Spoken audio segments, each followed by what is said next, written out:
All right.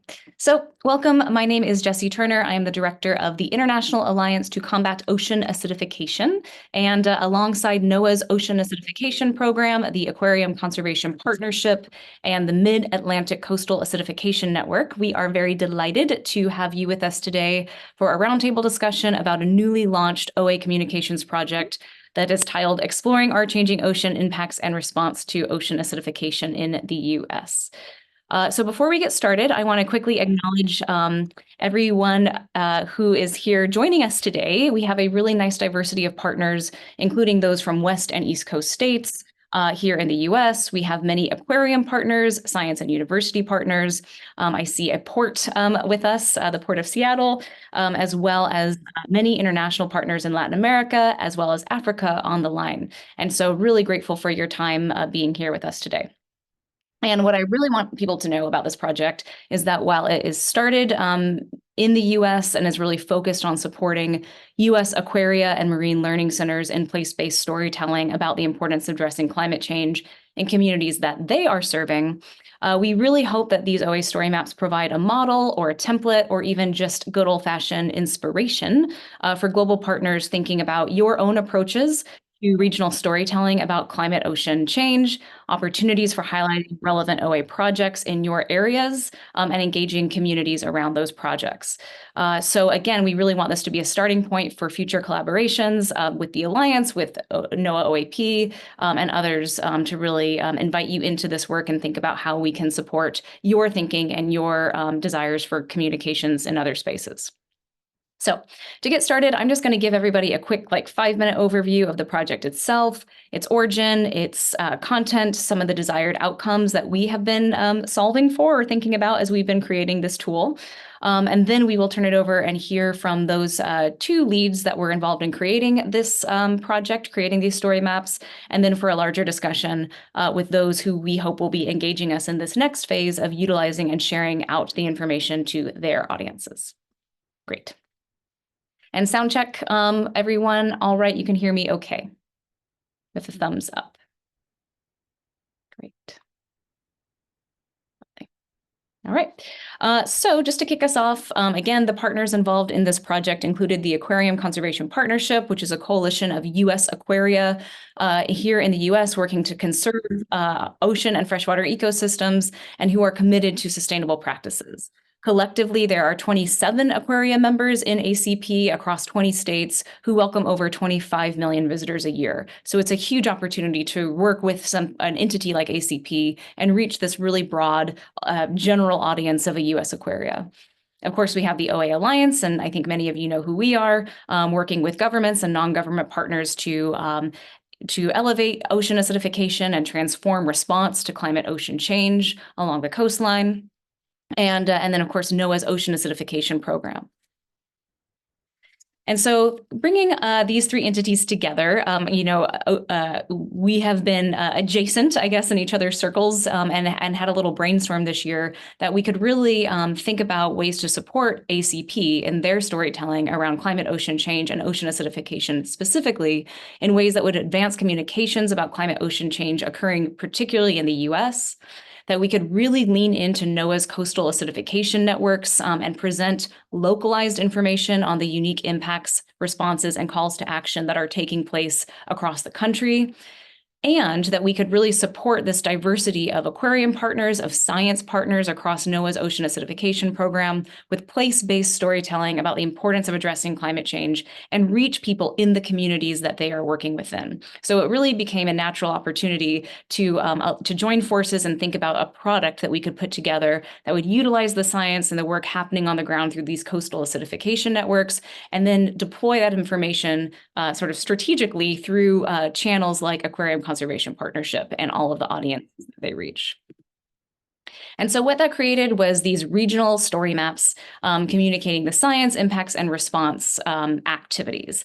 We decided to pick 6 because those are focused on the 6 different regional coastal acidification networks that NOAA OAP supports. Those include in Alaska, across the California Current on the West Coast, the North Atlantic, the Mid-Atlantic, the South Atlantic, and then the Gulf of Mexico. And that it would be a great opportunity to really crosswalk the information regionally and showcase some of the OA trends that are happening in those areas, the science activities, some of the stakeholder engagements, and policy response that are going to be similar but unique to each region enough that we could kind of put those lines around it and make sure that when somebody is coming into an aquaria or coming into a marine learning center, they're learning things about their place that they are. And we really thought this was a huge opportunity to do that right now with ocean acidification. So the story map sections are in 6 different parts. They are sometimes uniform and sometimes distinct, and I will just quickly run through them. The first is we started with a species introduction, introducing viewers to a flagship species that they might recognize in their area as a way to hook an audience member or a visitor to aquarium into the story. Then talking and introducing climate change and ocean acidification. Particularly, we chose to do this through the flagship species, talking about their home, their food source, their habitat changing because of climate change and ocean change. We then had the opportunity to go into a third section, which presents regional and local trends. Of course, that's going to be uniform and distinct, or sorry, not uniform. That is going to be distinct to each region. And so it was a great opportunity to mine the information in one area and present something that was a little bit more close to home. Section 4, we go into impacts on humans and really thinking about the communities that are worried about these changes and why they're worried about these changes in their area. Number 5, the what's being done section. This is a little bit of the good news is there are activities happening all across the region from a science and policy perspective to better understand and address ocean acidification. And it was a great opportunity to highlight some of the great work that's happening, but also to put it in context to this larger narrative and to this larger story about how climate change is changing the region and what can be done. And then finally, something a little bit unique, certainly, I think, to some of us was really moving into the how can we help? What can a visitor of aquaria do to take action on ocean acidification? And I think that was a really great opportunity for us to think about the comms, to think about the individual calls to action when it comes to acidification. And just to cruise through a quick example, I know Hula is going to drop in the chat a little bit of the link so you can all see the raw material if you haven't already. But what that looked like, again, we'll talk to the project leads in just a moment, but what that ended up looking like is this really beautiful content layout where here's the example from Alaska, where we could say hello. We have the species introduction. Here is the horned puffin that you have seen me here in Alaska. Unfortunately, my home and food source are under threat because of climate change. We then move into, like I said, a little bit of information about what is acidification, introducing it, but also introducing it in the context of other stressors that are occurring in the region that make it harder for species and ecosystems to bounce back. We then move into these local trends here in Alaska, obviously some gorgeous photos that we were able to draw from different areas and talking about the changes that are being seen and why that matters. Here we have some examples of those impacts on humans. So we're able to tell a little bit of a human story about why these changes are impactful. And the second part of the screen, moving into some of the activities that are happening on the ground that are accelerating ocean acidification science, or even just accelerating ocean and marine protection. And then finally, this sort of how can we help? Again, these were the calls to action that we could queue up. We have 4 total. These are the 2 that are on the screen. And a lot of it is about carbon emissions and all the ways that we can think about individual activities and collective activities to call for increased ambition to reduce carbon emissions, and then also being involved in different support of ocean-friendly policies, ocean-friendly practices, and supporting others who are doing the work in this space as well. And so what are we hoping to accomplish with this? Somewhat self-evident, but I will go ahead and describe it. The first thing was simply to increase understanding about the impacts of carbon emissions on our ocean. Obviously, as we talked about, U.S. aquariums are serving tens of millions of people every single year. And it was a huge opportunity to just reach out with that basic message that carbon emissions and greenhouse gas emissions are not just about warming, but they are also about this impact on ocean chemistry. Secondly, we wanted to reach new audiences. I think many of you are sort of part of our OA community of actors. And often, I think we think about science partners, we think about seafood growers, different stakeholders in that way. We don't often think about the general public or somebody coming to an aquaria as a new audience for an OA message. And so that was a really great opportunity. And then finally, accelerating and even just putting on paper these calls to action, and having these detailed personal calls that individuals can take that feels empowering, but also gets that message out there that we need to be moving on the carbon emissions front, in addition to supporting all these other great projects about the information that will accelerate local response. Our primary audiences, as I mentioned, are our visitors to these aquarias, but also thinking about all the different ways that U.S. Aquaria and even these marine learning centers interact with schools, educators, community and nonprofit groups, conservation organizations, and even international leadership groups. That became clear that U.S. Aquaria don't just serve the visitor who buys a ticket and comes through the aquaria. They serve a huge constituency in all sorts of different ways, and that was a really wonderful thing to be learning about and thinking through with this project.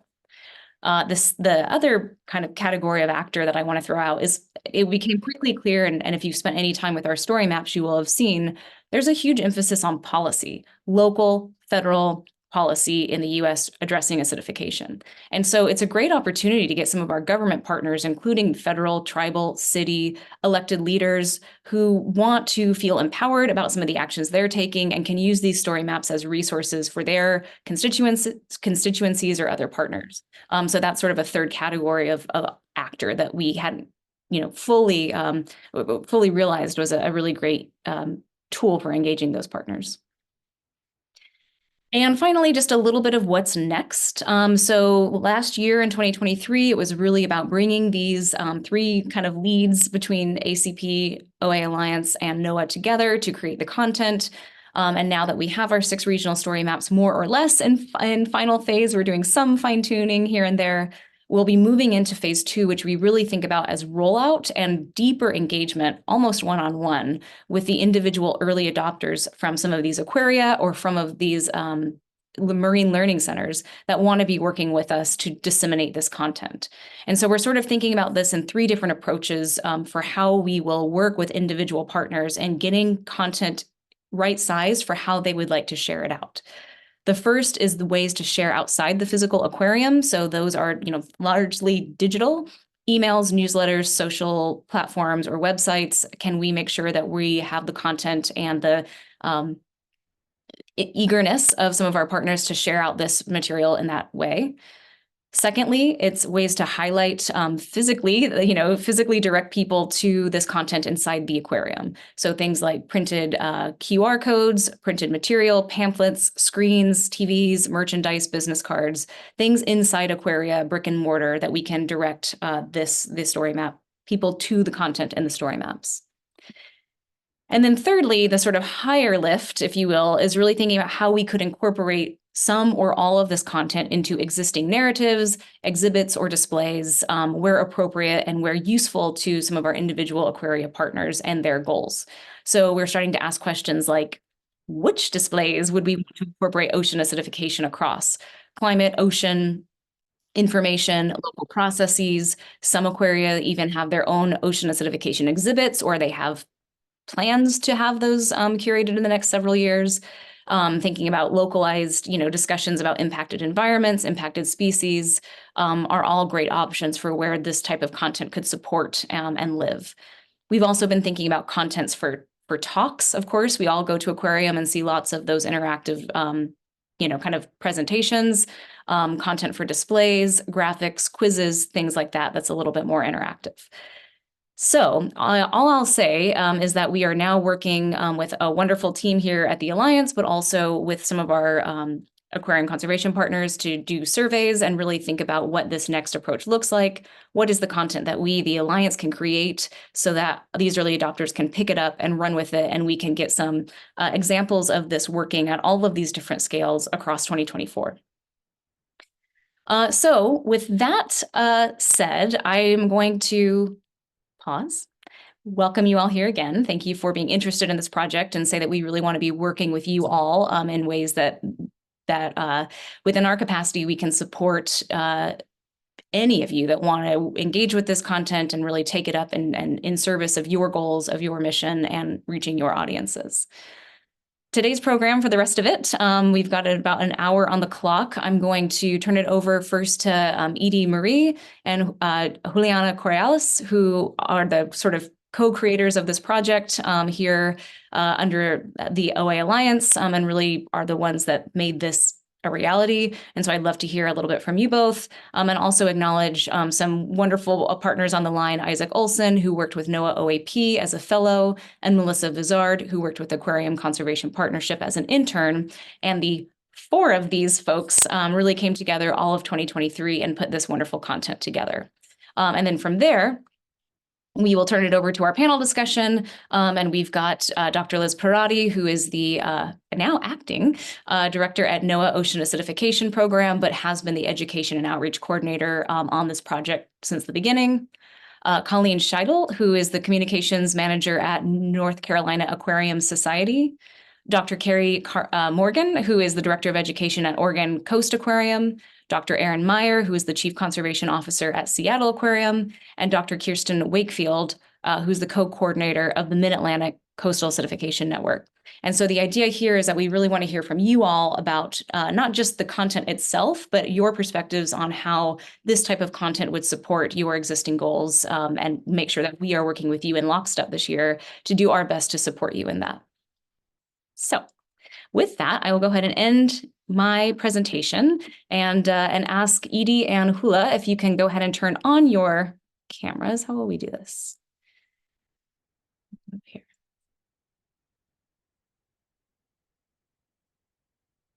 And perhaps I will highlight you, might be the best way to do this.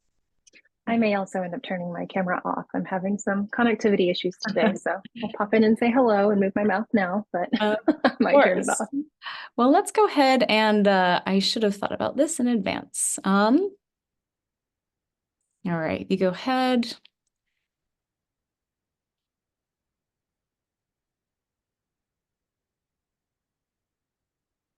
All right. Hey, I see that.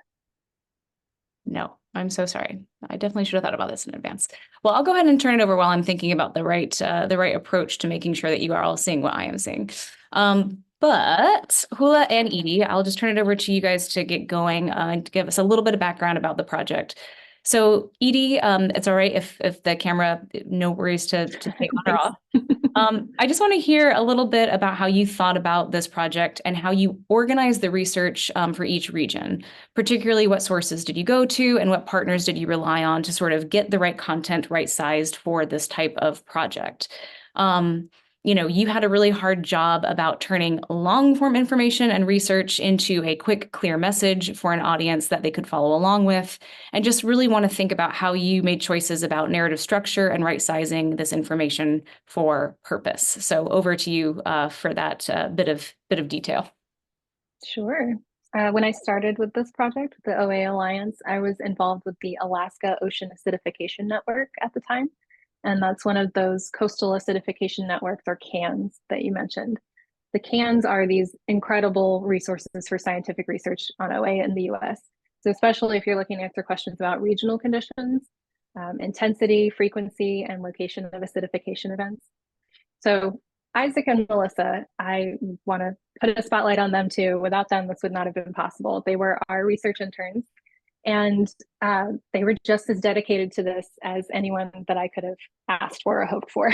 So together, we culled as much information as we could from CAN's websites and from CAN's presentations, and then we looked for any affiliated scientific publications, looking for really anything that had been done in the past 10 years. There's been a lot of good stuff coming out recently too that gave us a bit of a bigger picture of what's happening in each region. So from there, we turned our attention to the policy landscape, and that was fun. We dug through years of proposed legislation. We scoured the current regulatory landscape, and I got to hand it to Isaac. He was especially adept at piecing together states' timelines for climate and OA action. And, you know, some regions were just more fruitful than others.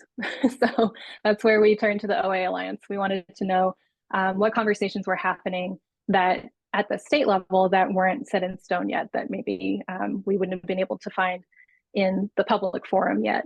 So that kind of information really let us lean into messages of hope and to highlight momentum in places that we might not have had much else to say.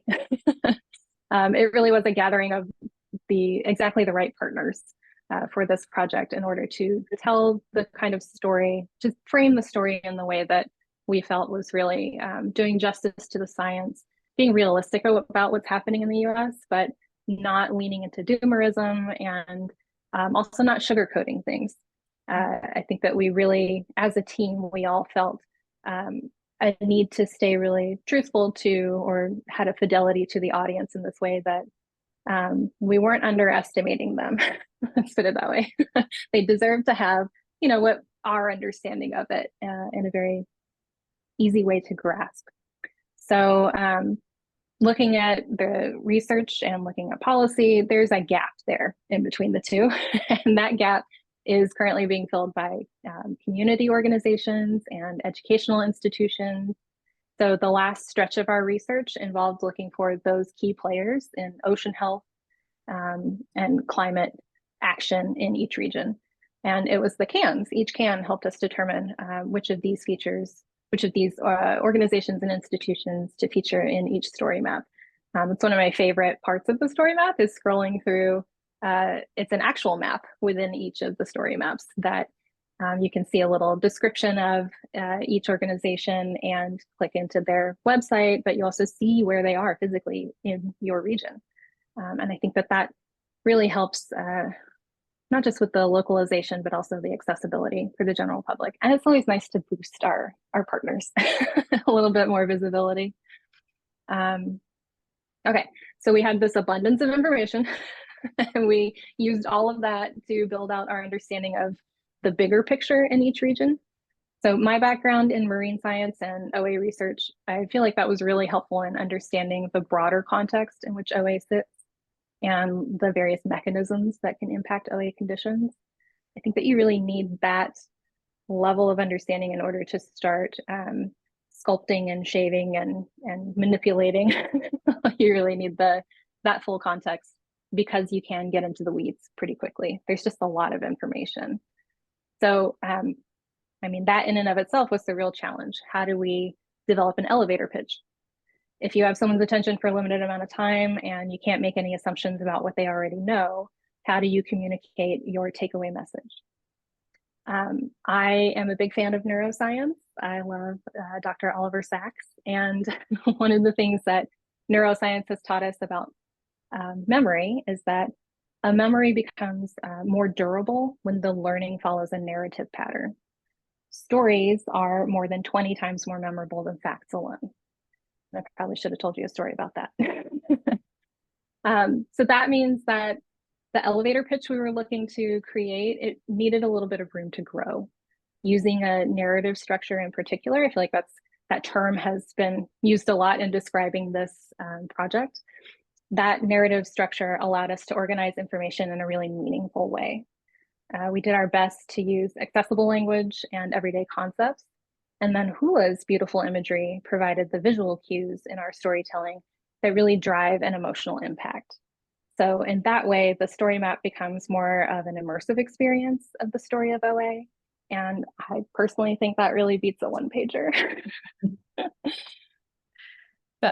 That's great, Edie, and thank you so much for the overview. And again, for all of your work, I joke, that's the right segue to the two-pager joke, and then over to and that, when we were first chatting with Liz, who you'll hear from in just a moment, and our partners at Aquarium Conservation Partnership, about the invitation to say, oh, we're kind of updating our thoughts around our own climate messaging through ACP.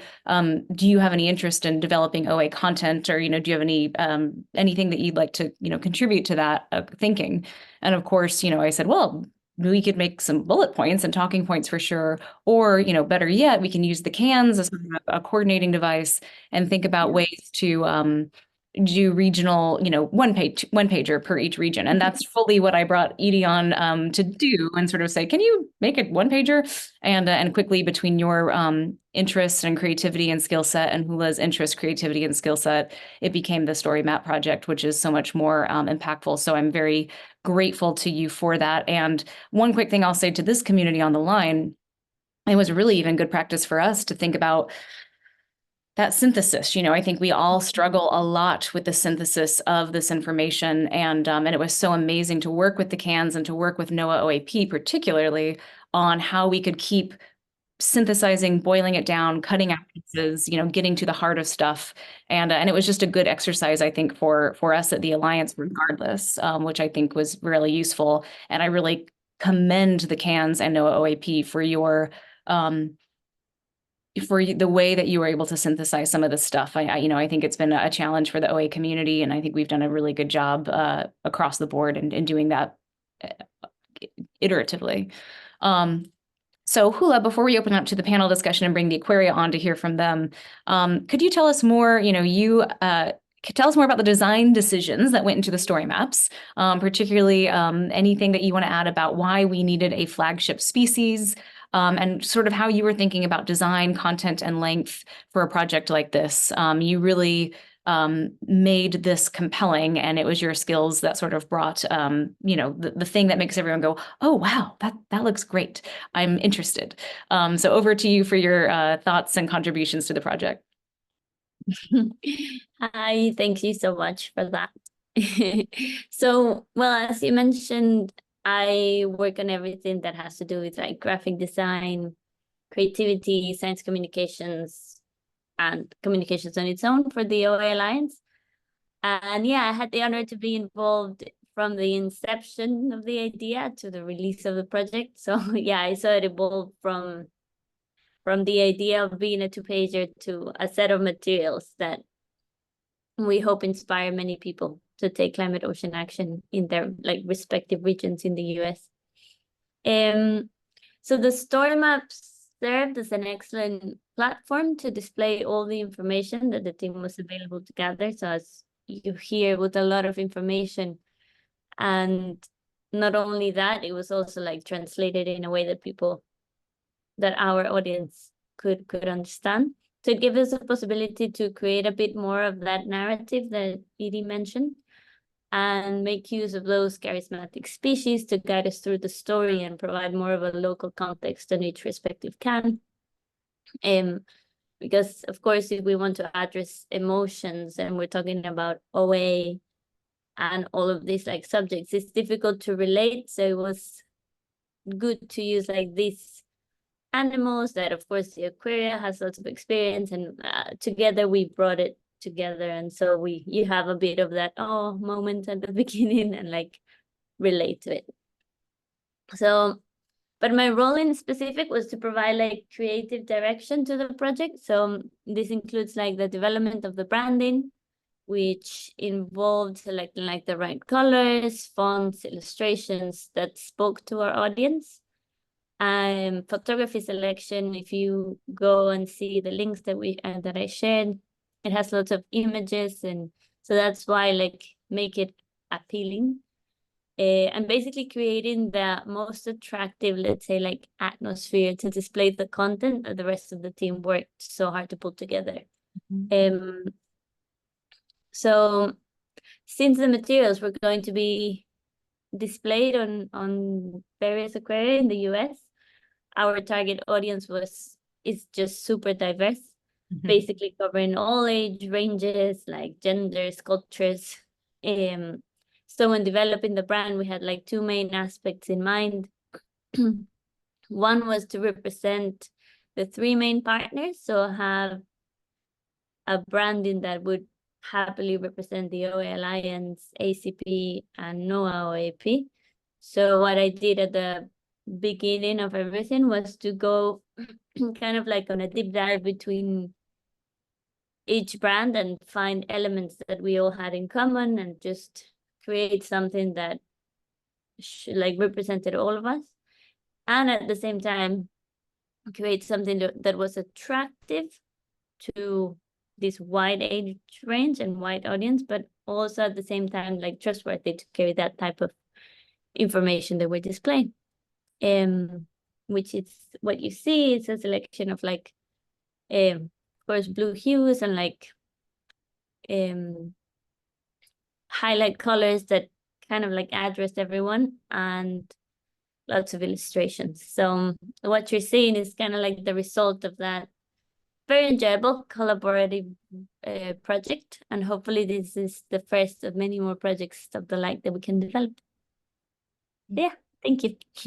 Yes. Well, thank you, Hula. And I'll just say, this is one of the projects that we've done a lot of stuff with a lot of partners through the Alliance, and I've just was so impressed by you and Edie and Isaac and Melissa working together. Like it just was a joy, and things just came together so beautifully, and everyone had sort of a skill set that they brought together that just worked perfectly.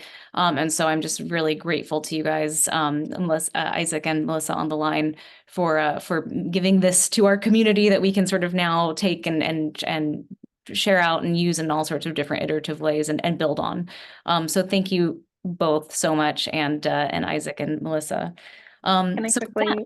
Oh, go ahead. I just wanted to just quickly, thinking about communicating science, we often think so deliberately about every word that we choose, but we forget just how much of the visual impact is part of the entire absorbing of the information process and experiencing. It sets the tone for how you experience the information that's in front of you, and the time you're willing to spend with it, and your takeaway is all impacted by that visual. And I've, in the past worked with lots of different teams that they wear many hats, and many of us, have some graphic design skill and feel like we can put together a nice looking document, but nothing can really compare to having a professional come in and say, here's how we're going to communicate the message visually. It is its own form of communication and deserves just as much thought.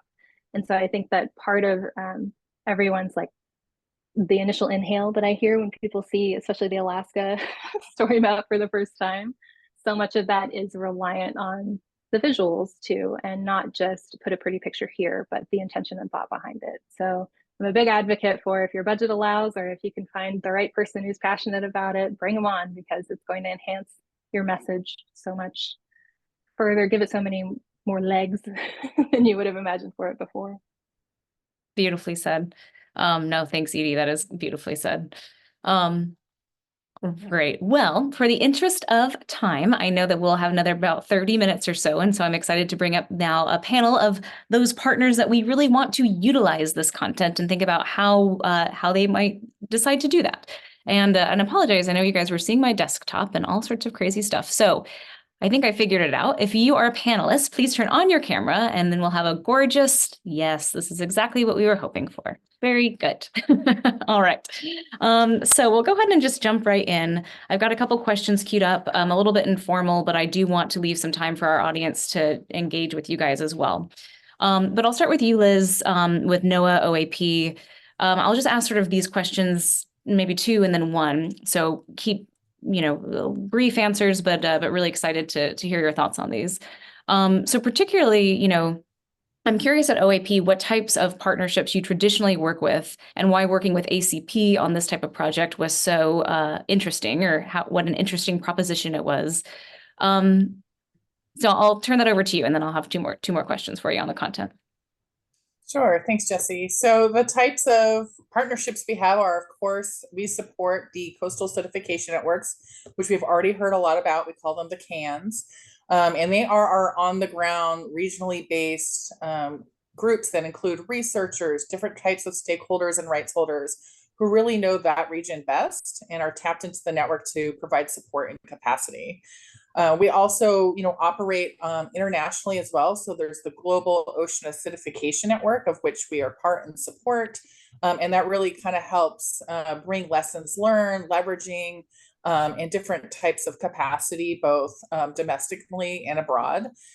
We do have a community of practice that's online that was originally designed to cater to the United States, but has become international. And that's called the Ocean Acidification Information Exchange.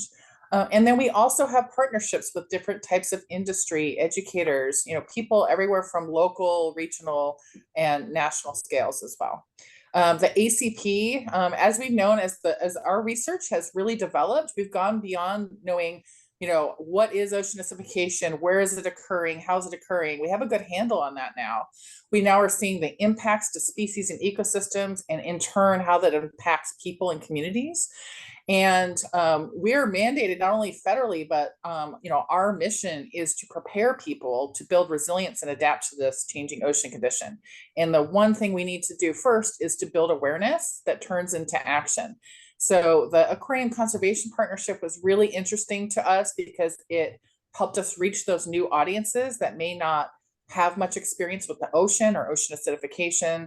And we're really excited to see how this content in phase 2 is going to be utilized across the nation to these different audiences to help build that awareness and empower people with the ability to act.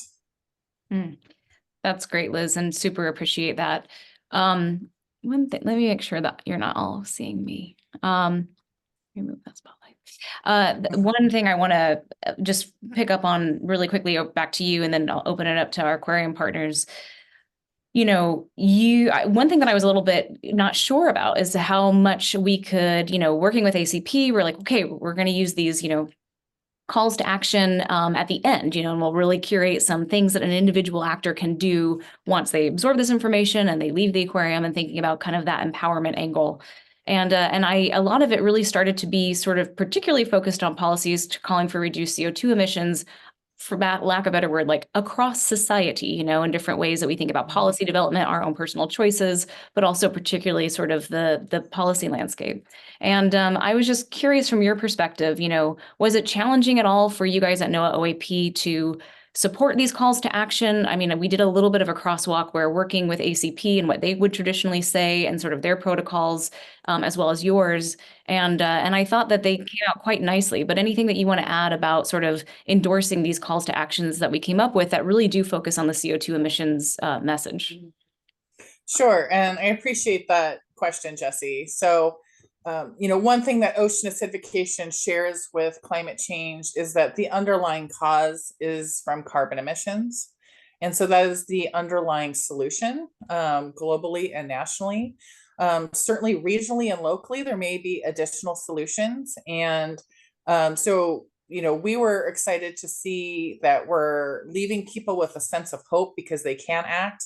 And that there were individual actions such as, everyone from the school-age child that goes to an aquarium to seniors can share what they know, but really putting people in the place in the context of communities and community-based action is, a really important focus for NOAA Ocean Acidification Program.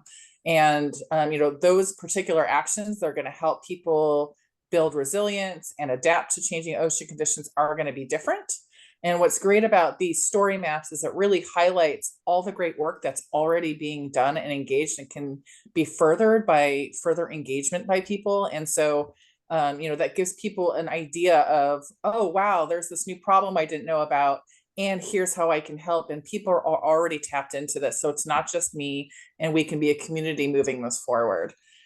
Social science shows that, putting people in the place of community context solutions is more effective than just individually based actions. So, for example, I could recycle my plastic bottle and think, phew, I solved the problem, and people tend to stop there, which is why placing yourself in the context of community and engaging in that level too is also really important. And it's nice to see those actions in these story maps.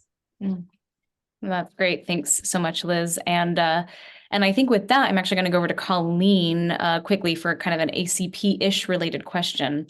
But, Colleen, you represent, the North Carolina Aquarium Society and have collaborated with ACP, over the last several years. And so my question for you is sort of how have the collaborations with ACP been fruitful? And I'm thinking kind of building on Liz's point, a little bit about these calls to action, a little bit about some of this like policy engagement, in the landscape there. there. What types of activities have you traditionally collaborated on with ACP, and why has that been helpful to your role, at least in North Carolina? Yeah, absolutely. So I just want to first clarify, I'm with the Aquarium Society, not actually the aquariums, but I used to be with the aquariums. So I still work with them a lot. So I started with ACP while I was still at the North Carolina Aquariums in 2017, and that was when they were doing the last straw campaign. And at that time, it was still very based on individual action, and that has since evolved, as Liz was saying. And so that was a very effective campaign at the time, however, and we created a lot of resources and pledges that the aquariums could put up. The North Carolina aquariums and specifically put up too much caffeine, put up signage and decals at all 4 of our sites that had QR codes to take a pledge not to use single-use plastics, and got a really great response from that. And so I've then been working with ACP on various campaigns and then evolving those campaigns to again focus more on group-based action, and this has kind of been the culmination of that. So I've been very pleased with how that group action is incorporated into this project. That's great. No, thank you for that. And that's, I want to pick up on that a little bit over to you, Erin, and then over to you, Carrie. So Dr. Erin Meyer with the Seattle Aquarium, you are, I want to say co-chair of ACP. Is that accurate? Chair, by mistake, chair of ACP. And so I want to pick up a little bit on, if you want to give the overview from your words, not mine, about sort of the goals and mission of ACP, but maybe kind of train that into particularly thinking about the climate change messaging and how you guys have been thinking about group campaigns on climate change. And then I'll drill down into then from there, if you'd like to share from your Seattle perspective, sort of how you guys are thinking about that at the Seattle Aquarium, but starting from that higher level kind of group campaigning around ACP. Perfect. So good morning, good afternoon, everybody. I know we've got people from all around joining us right now. So as been kind of alluded to, as Jesse introduced earlier, so ACP is a coalition of 29 US aquariums across 20 states. And we work together to increase our collective impact across 5 different priority areas. One of those is climate change. The other 4 include equity and environmental justice, wildlife and ecosystem protection, I'm going to remember them, fisheries and aquaculture, and plastic pollution. And one of the things that makes a lot of the work that we do, so we work on policy and advocacy initiatives collaboratively across our members. That means we're doing work, collaborating with each other on doing work at the local, state, and regional level, but also at the federal level. So we do a lot of advocacy work in DC and collaboratively around multifaceted campaigns that we're doing at the federal or national level. Picking up on one of the things that Colleen mentioned, so we also do business commitments. So in addition to advocating for legislation around those 5 different focal areas, we also are walking the talk. So in addition to running that plastics campaign to encourage others to take action to reduce single-use plastics, we also have a plastic business commitment that all of our members have taken. We have a climate commitment that all of our members have taken. And we're currently shaping an equity commitment and a sustainable feed commitment. So we collaborate across all of those different things.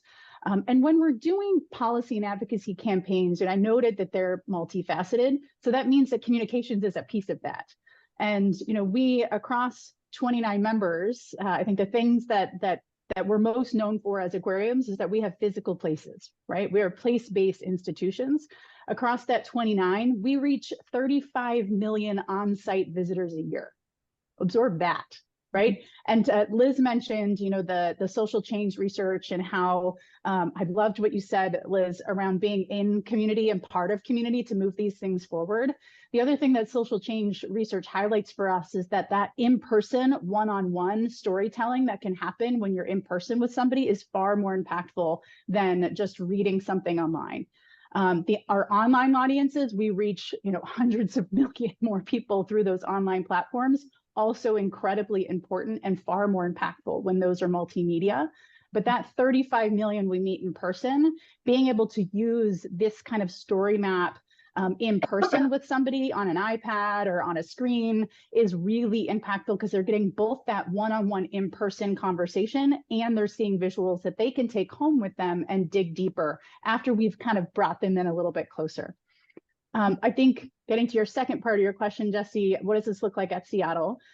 So for Seattle Aquarium, like a lot of the aquariums, I believe, on here right now, we don't just have signage everywhere. Yes, there's some signage that tells you a little bit about, you know, what's inside of that habitat you're looking at. There's some signage that talks about some of the conservation issues perhaps those ecosystems are facing, but we don't update that signage all the time, because that actually has climate impacts in and of itself.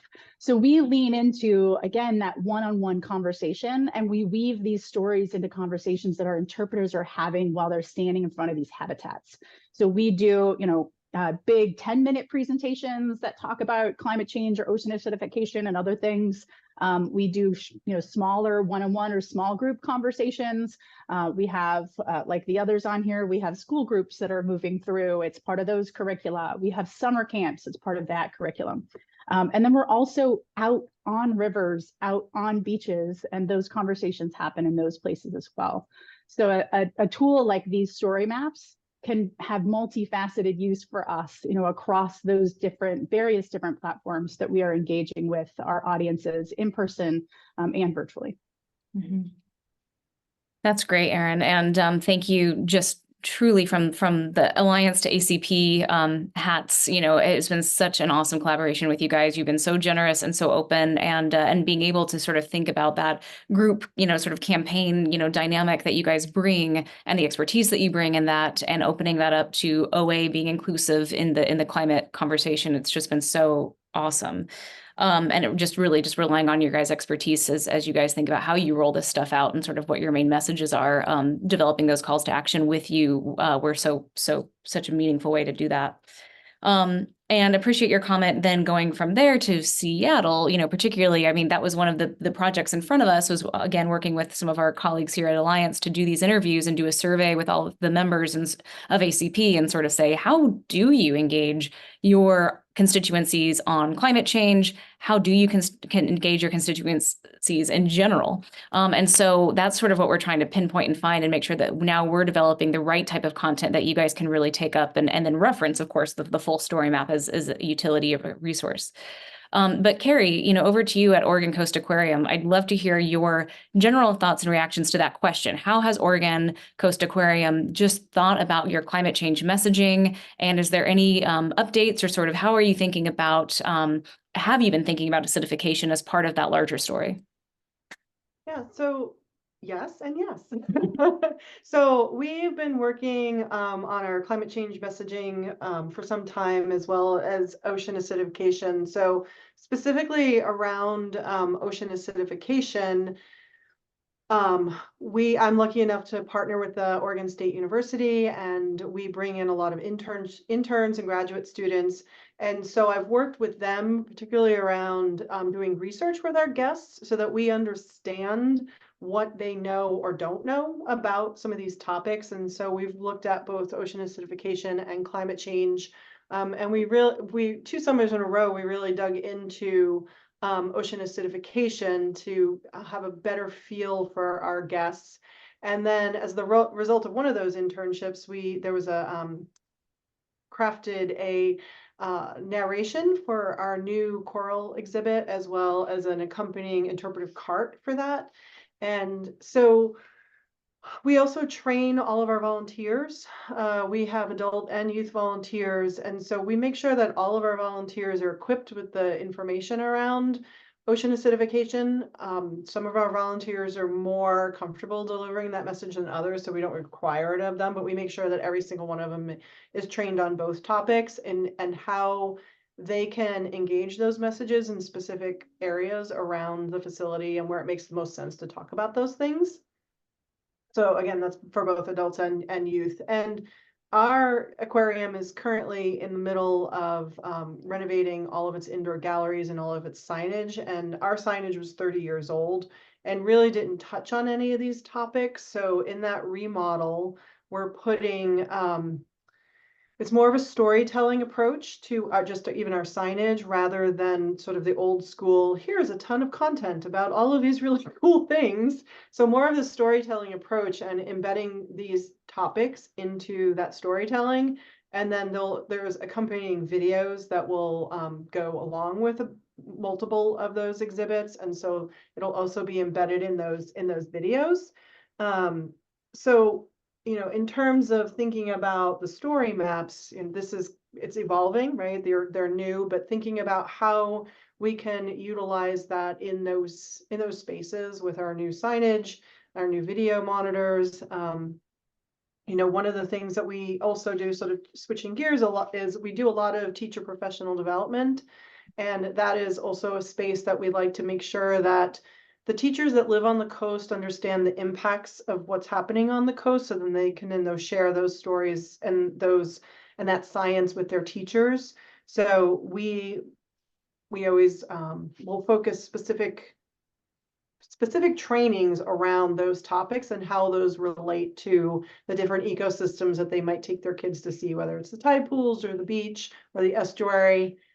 And again, that I feel like that's probably a really good place, depending on age appropriateness, where we can embed the stories as part of those trainings. So that's great. And again, it's for our audience on the line, like so much more dynamic, than I think we were even sort of like, oh yeah, well, add one more poster to the display of posters, kind of to your point, Erin.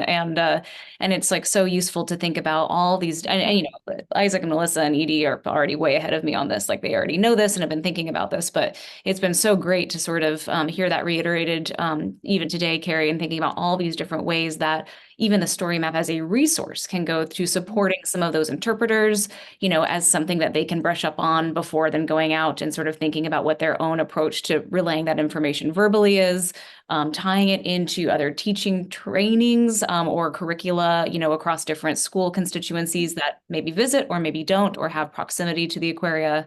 And then really also just thinking about that local ecosystem. Of course, it's not perfect with the story maps because we're doing it by big region, but that was a huge opportunity to sort of say, we want you to identify something here that you see in yourself and in your home.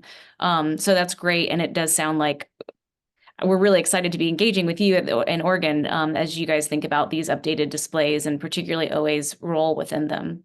Mm-hmm. And I know you have to go in about 5 minutes, so I might circle back to one more question to you if you have it. But Colleen, I just wanted to kind of pose the similar but slightly slanted question back to you, which is across the society, how you guys are thinking about the different aquaria that you support in North Carolina, and some of the, we've talked a little bit about some of the approaches to climate change messaging and sort of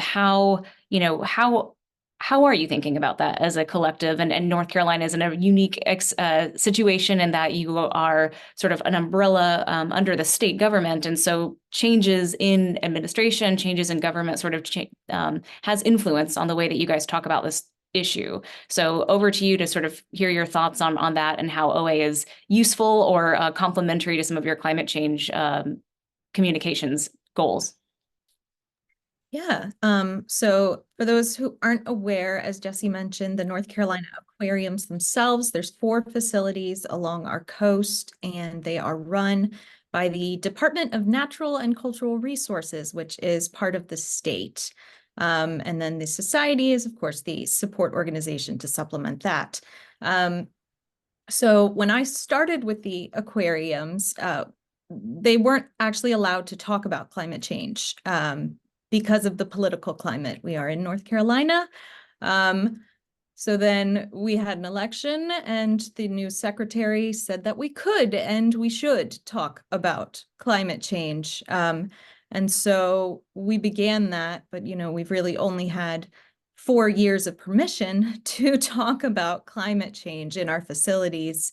And of course, that was amid the pandemic. It started right when the pandemic did.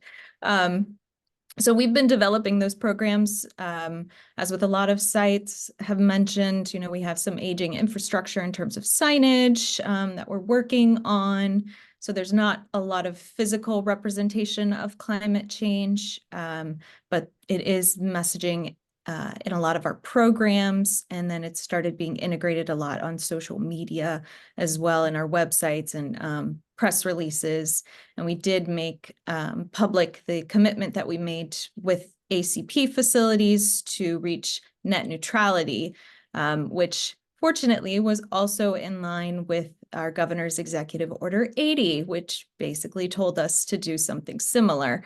So we have to weave that fine line in terms of what we talk about. And what is great about ACP and collaborations like this is that they can often say things that the North Carolina aquariums cannot. So linking to these resources without our name directly on it, especially when done through the society, who is not state-run, is kind of this shared network that we can take advantage of to kind of skirt around the fact that the aquariums themselves have to remain apolitical, which, dealing with climate change in the South, can get political very quickly.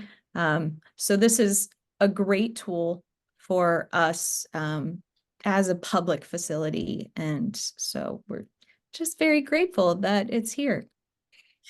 Well, thank you. That is great. And I'll turn it over. Carrie, I know you have to run. So the one that's, I really appreciate that comment, Colleen, and we can circle back to that.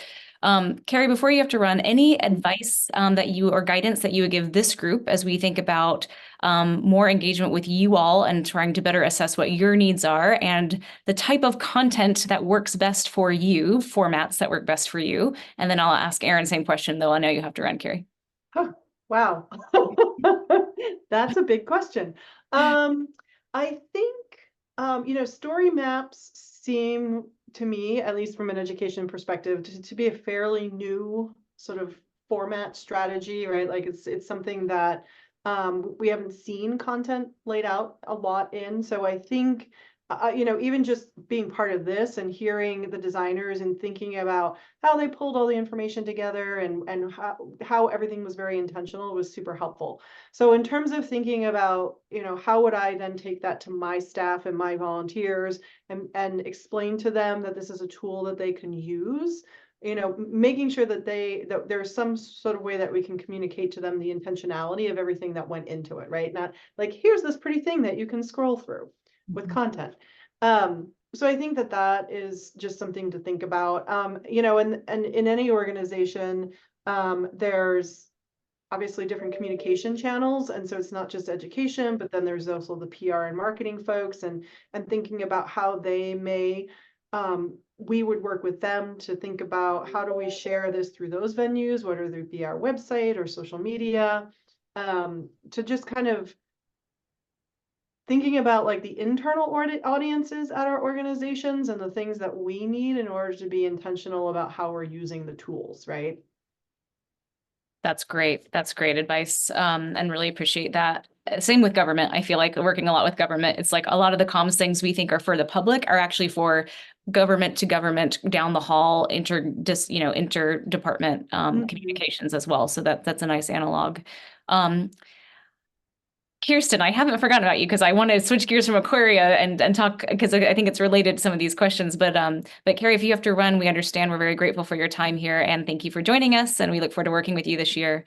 Erin, same question to you. Any guidance or feedback for this crew about as we go forward and think about the right sized content and format to serve you best? Mm-hmm. So I was kind of reminding myself and walking back through the story map again for the Pacific Northwest before this webinar. And I think the story maps work really well when there's somebody who's gonna, scroll from top to bottom, right? Mm-hmm. And I think about the very different audiences that we have. If we are gonna have, 10 minutes with a school group in a classroom before they go down to the floor of the aquarium, it'd be nice to be able to pull out like a piece of the story map and go a little deeper, right? And connect them with the animal that they might see, right? So for the Pacific Northwest, we highlighted sea otters. So if there's a way to kind of dig into one piece of that and then lift out to the animal so that when they go down to the floor, it's that opportunity. I mean, it's sea otters, so building empathy with sea otters is actually pretty easy. But that opportunity to connect and go, oh, right, the sea otter's home is threatened, and now I'm seeing one in front of me, and it's another way to lean into that, motivation for action.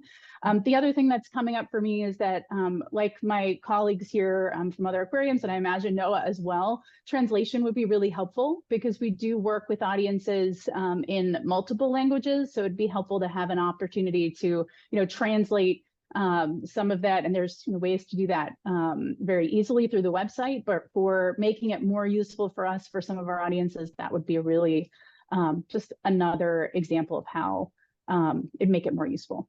And I'll pause there. I have other ideas too, but I'll stop with that. That's great. That's awesome. And that's why we're friends with you, because you have other ideas and we can't wait to keep chatting with you about them and implementing them to the best of our ability. So last but not least, I want to reintroduce, I apologize, Kirsten, Dr. Kirsten Wakefield, who is the co-coordinator of the Mid-Atlantic Coastal Acidification Network.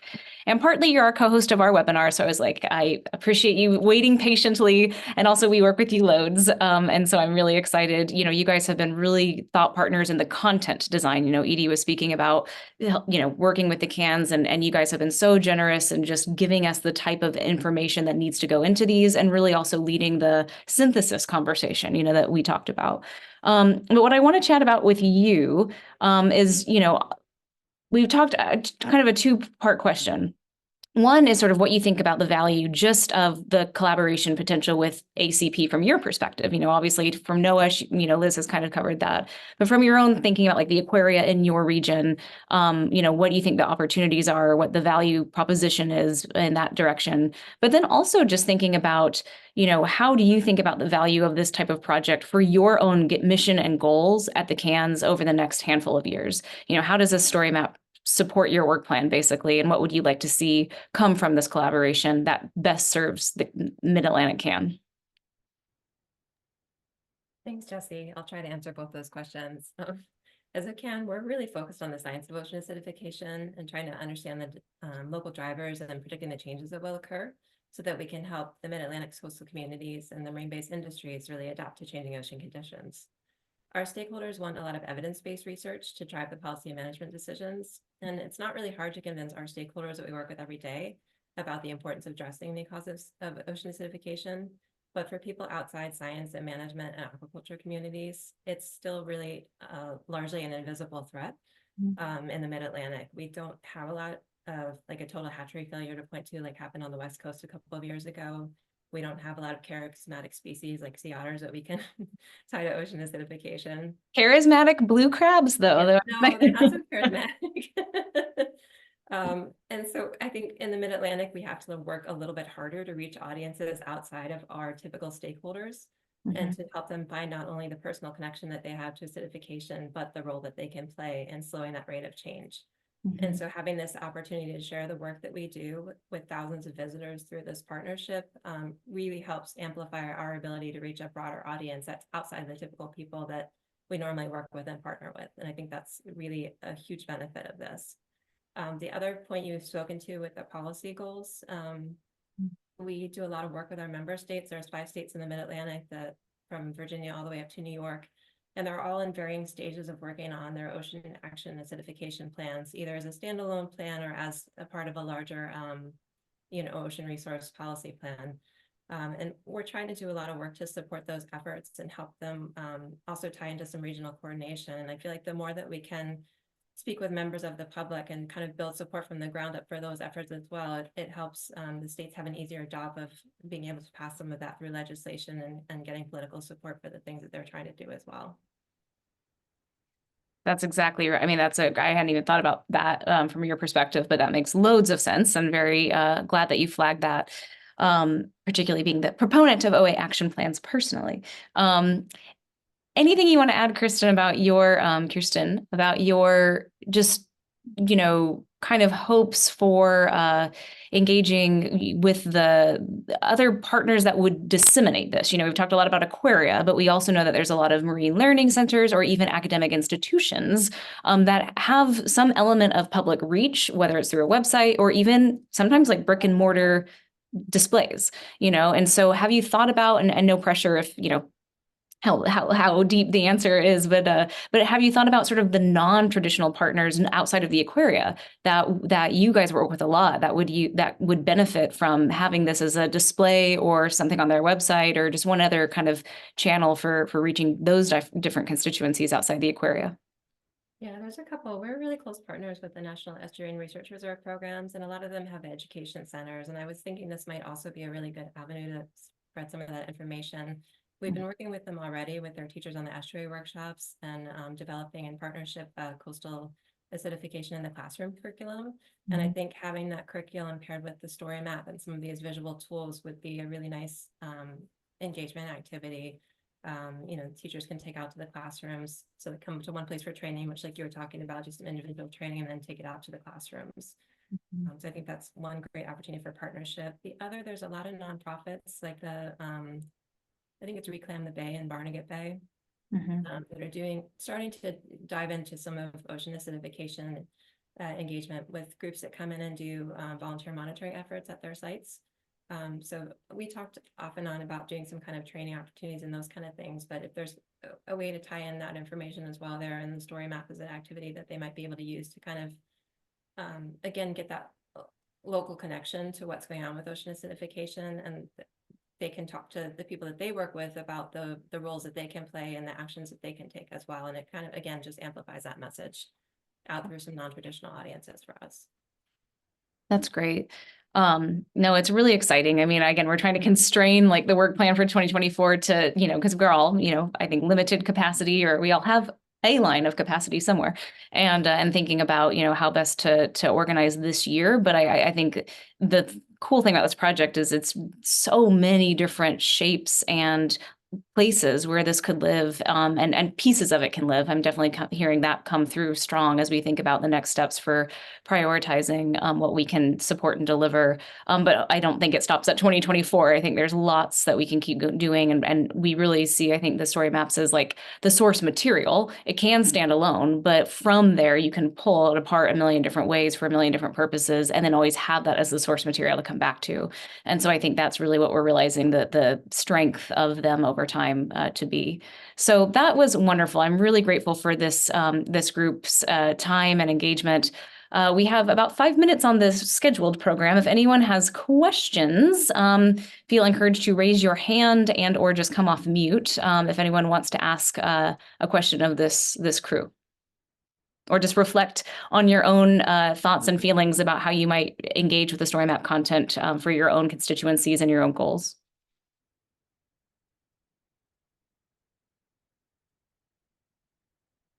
Jesse, I can't, this is Martha Kongsgaard in Washington, D.C., otherwise Seattle. Hello. I just want to say, or ask the question, is there a way, do you think, is it envisioned to use a story map as a presentation to a subcommittee like the Environment Subcommittee in the state legislature? Does that feel appropriate? Does it feel too colloquial? We try to, every couple of years, go re-educate our legislature about OA and the importance of OA. Can we imagine that, or is that not quite right? Well, the Washington State Legislature is one of my favorite places to be, so I can definitely imagine it. But I think, yeah, I mean, you guys, any of you on the line that have worked with the Alliance, I mean, that my background is the state legislature. It's very policy minded. And I think the story maps maybe suffer from, or certainly reflect that. There's a large section of the policy elements within it, both state, local, and fed. I think, honestly, I mean, I think maybe barring the scroll, I mean, I think the content as laid out lends itself to a presentation. I mean, Aaron was sort of saying that it's like, I don't know if we'd have 10 minutes with every school kid to go through and scroll through 10 minutes, beginning to end. So where can we pick a place to start from that's right sized for the moment? I think when you are trying to think about a beginning, middle, and end, for a presentation like a state legislature, you're trying to orient them to the topic, you're trying to orient them to the information and trends in your area. And then, I guess you'd think about what are those calls to action, right? Which would be slightly different than the individual to an aquaria. It would be like, and the right call to action is our low carbon fuel standard, bill that is passing through the legislature right now. And that's one of the things, as an example, that's one of the things that we can do to address acidification here, or thinking about that policy rubric at the end where it's right sized for the landscape. I think that's one thing. I'll speak for myself. In the OA community of practitioners, when we talk about the solution set, that we've had a hard time integrating, I think, into the just straight up climate policy solution set. We talk a lot about acidification as an issue, that we need more research and monitoring and, kind of set of community activities around it, which is all true. But then I think from my own perspective, we've suffered linking that back to like just straight up climate policy, and the straight up climate people don't always see the linkage between those things. So that's my thought on how you would like amend something like this to be right sized for that type of body. But I think all the preceding information is well aligned to be the lead up to that.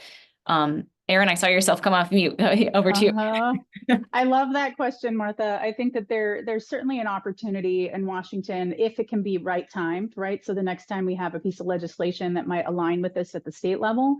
But the other thing that comes up for me as you were talking, Jesse, and like hearing about all of the work that went into what is the survey of all of the OA related legislation across the country, I think there's an opportunity to take the data and what sits behind these regional story maps and roll it up into a national communication at the national level of here's what's going on across the US around OA.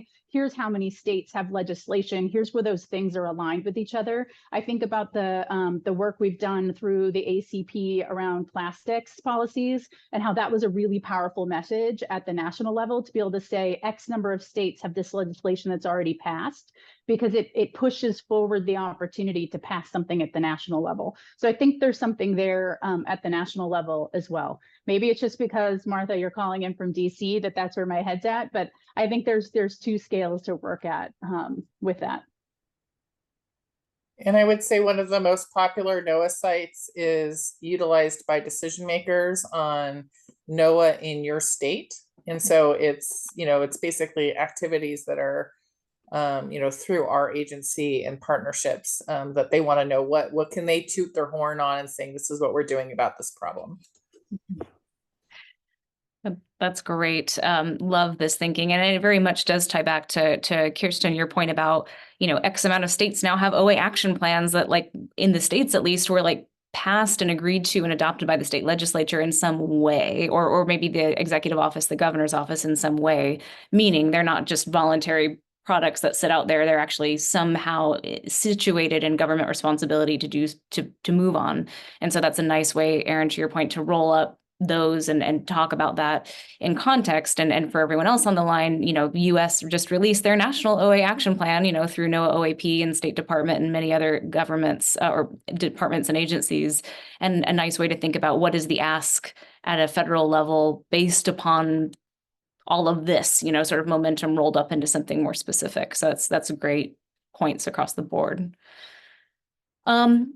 We are right at time, but any other questions or comments that anyone wants to contribute before we wrap up? And also knowing this is always an ongoing conversation and an open invitation to collaborate. If you haven't been part of our crew, we invite you to join. And if you are, we look forward to continuing to work with you.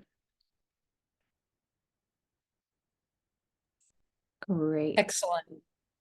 Thank you, everybody. Superb. No, thanks, guys. I really appreciate the